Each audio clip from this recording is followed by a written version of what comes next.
All right, with the axle out of the way and the frame rail cleaned up a little bit, went ahead and marked the holes for the C-notch. Now to do that, I just used the C-notch plates as a template. Mark the holes that needed to be drilled, 8 of them, plus mark the C-notch where it's going to go. Before we start cutting the C-notch, we're going to drill a couple of holes on these inside corners just for a little extra strength. Now, just like any time you drill into a frame rail, you need to check the back side of it to make sure you're not going to run into any wiring harnesses, fuel lines, or brake lines.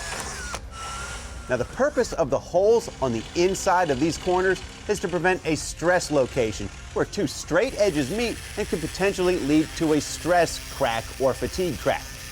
The drilled hole provides a nice smooth radius and will hopefully prevent that. Now, we're using a 40 thousandths thick cutoff wheel that we picked up from Industrial Depot on our 4.5-inch angle grinder. But you can use a reciprocating saw and achieve the same results. Our cutoff wheel got us through both frame rails. Now, if you're doing this at home, make sure you support the back end of the frame rails before you make your cut to make sure that the frame rail doesn't move around on you once you remove half the metal. That way you can bolt the C-notch back in place and lock it into position nice and straight. And with the frame rail carved up, go ahead and throw the C-notch plate back in position and verify that the holes you marked are in the right spot. We're good, ready to drill. Yeehaw. We started out with 1/8-inch pilot holes just to make sure the hole was centered and make things easier for us to drill. Then we jumped up to about a 5/16 bit, followed by a 1/2-inch bit. Now, you can go straight to the 1/2-inch bit if you want to.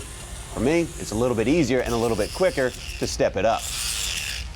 Then I just knocked the burrs down on the end of the holes so the C-notch plate fit nice and flush. And since we don't want this raw steel rusting any more than the steel that's around it, we wiped it down with a little acetone and got rid of any last remaining metal splinters. And hit it with a coat of paint just to make sure corrosion stayed at bay.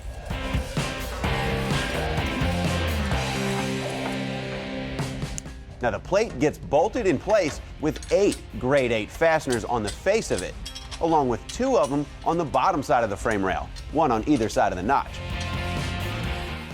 Got a little bit of work to do on that one. And for you guys that are concerned with cutting into the frame rail this much, well, don't worry about it too much, because this plate builds a lot of that strength back into it. Okay, cool. C-notch complete.